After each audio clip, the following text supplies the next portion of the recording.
Look, we have to consider what the priorities are and which party is placing their focus and their money on the priorities. If you wish to contrast in this election, 30 billion on stealth jets and 13 billion on jails and 6 billion on large corporate tax cuts versus the basic focus on the family. And I would suggest that there are very basic things that need to happen. The health accord needs to be visited by a progressive leadership of a prime minister who meets with premiers. New drugs and prescriptions and procedures need to be included. The home-based health care that is being suggested by the Liberals, which is a 6-month EI premium to your family member to care for you at home. An accent on health care at the Aboriginal and First Nations communities in Peterborough.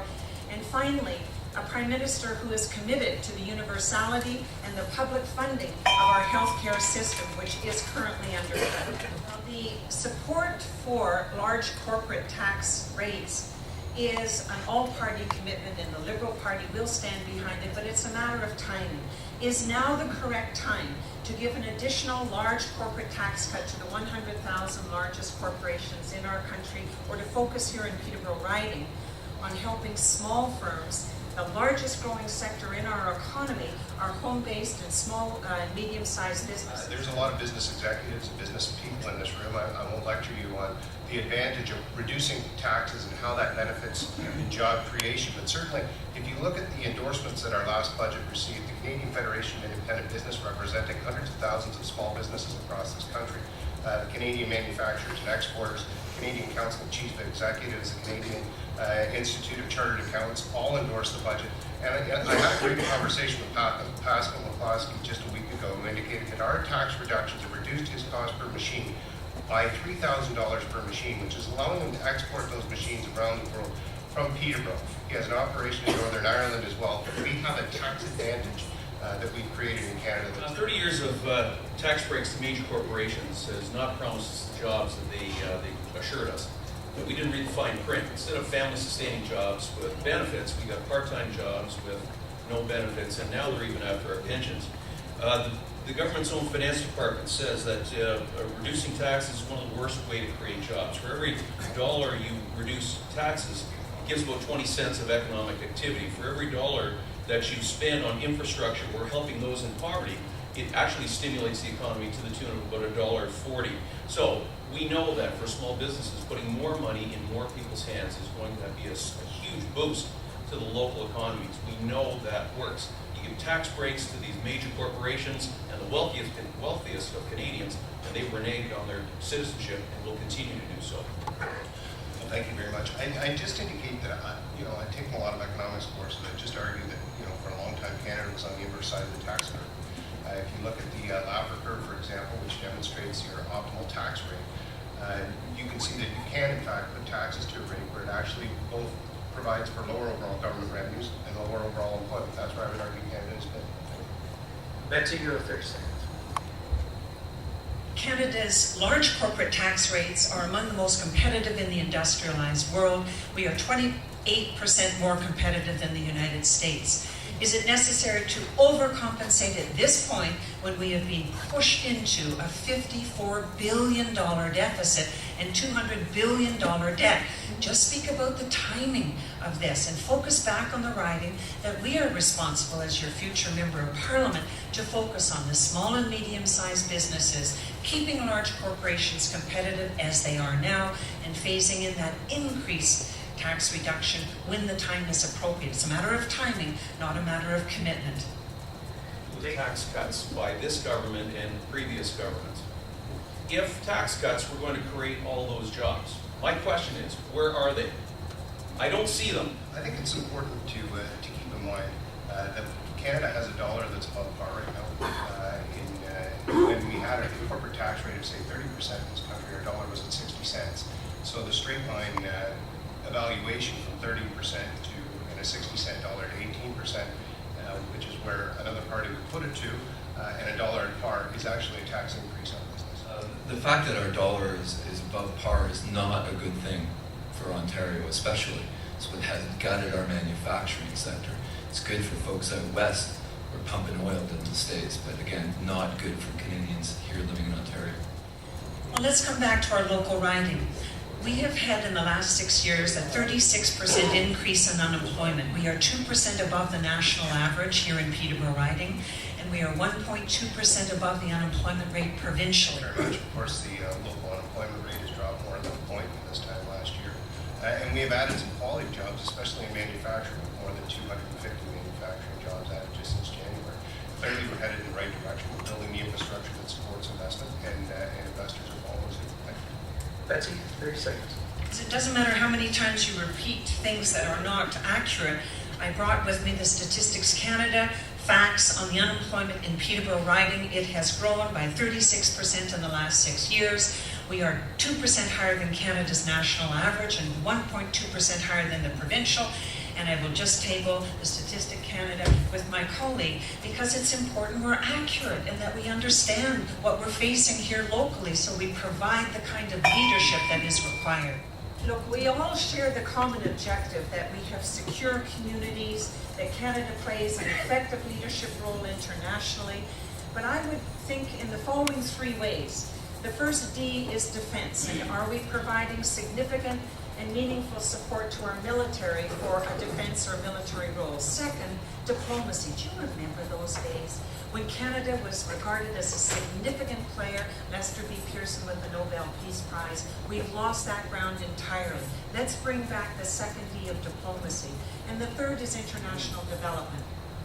We spend 100 times more on defense than we do on building peace and building international development projects. Let's re-equilibrate, rebalance the diplomacy, defense, and international development equation here in Canada so we all arrive at the same goal, a secure community, but with Canada playing an effective international leadership role at peace building.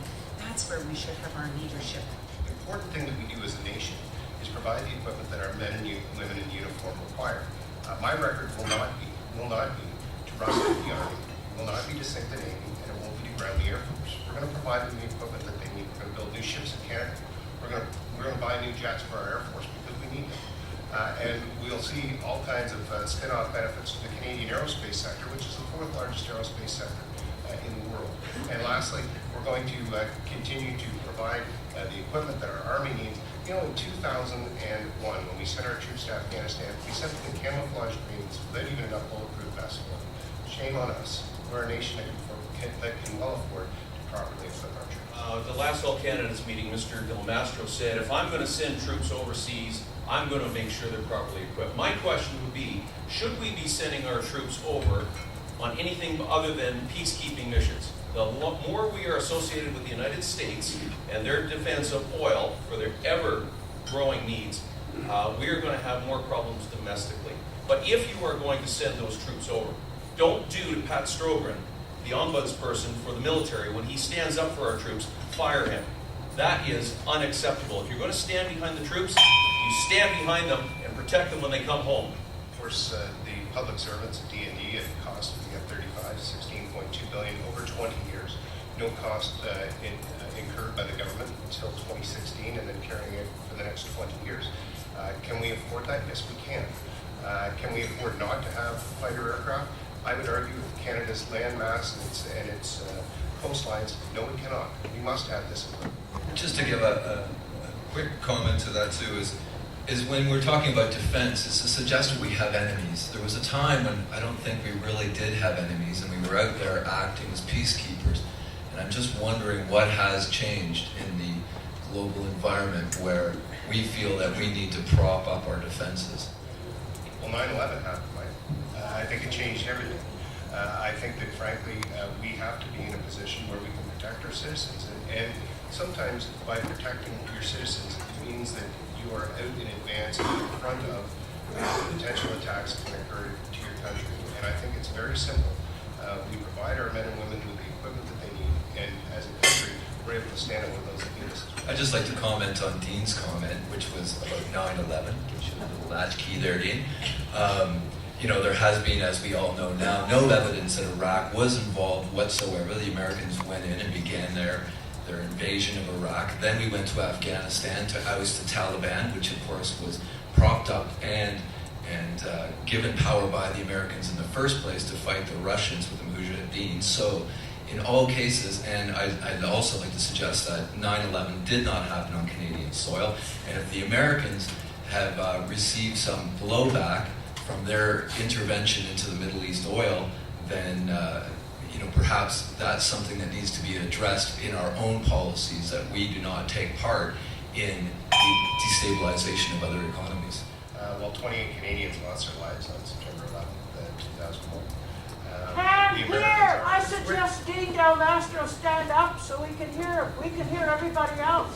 The Speaker of the House ruled that the Conservatives were in contempt of us, and there was a majority vote, something referred to by our former Member of Parliament as a kangaroo court, which is rather insulting to our Parliament if that's his feeling, that he shouldn't be running to serve as a member. It is a Parliament, not a kangaroo court.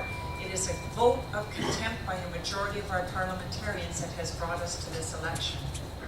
2 independent members in the House of Commons, independent, voted against the motion. And if it wasn't a And the kangaroo majority court, voted for. well, of course. I find I get more and more angry. And the reason I get angry is that this country had the most respected peacekeepers in the world. More than 150 brave Canadian men and women have died overseas. And I'd like to know, if I had to explain to their parents why they died. They're protecting a pipeline that's going to supply the Americans with oil. And I have to tell you, if you're going to support the troops, I still maintain that you better support them when they come home. It's a disgrace how we're treating our veterans. Just quickly, take exception with Dean's remarks about protecting the Afghanistan pipeline. If anybody knows the actual timeline of our invasion of Afghanistan, you'll understand that it had to do with Enron's building a natural gas plant in India, which they had India sign on an IMF World Bank loan, which they ended up defaulting because they couldn't get the pipeline from the Caspian Sea to India because it needed to go through Afghanistan. The Taliban reneged on their deal. That's why they invaded and they invaded to oust the Taliban out of power so that they could run the pipeline through Afghanistan instead of out and around it and pay the mileage. Betsy McGregor. Well, pensions are a freight train about to hit us in the face. Currently, 5 people are working for each retired person to support their pension. Within a decade, we'll have 3 people working to support that one person retired. We need to address it in a serious fashion. The most recent Conservative budget placed a boutique item in there, which in the end gives each senior $1.20 a day. As one person wrote to the Examiner, that's sufficient for a tin of cat food, not a serious, coherent national plan for revision of the pensions. So I would suggest that yes, within the pension, there are things in the Liberal platform. There will be an enhancement to the CPP, which is coherent and significant. A supplemental CPP to enable those outside the system to open up and use the vehicle of the CPP as an independent person. Third, we will have a stranded pension agency. We know in our community those that lost their jobs, and this will protect those companies who went bankrupt and disbanded their workers. We will protect their pensions.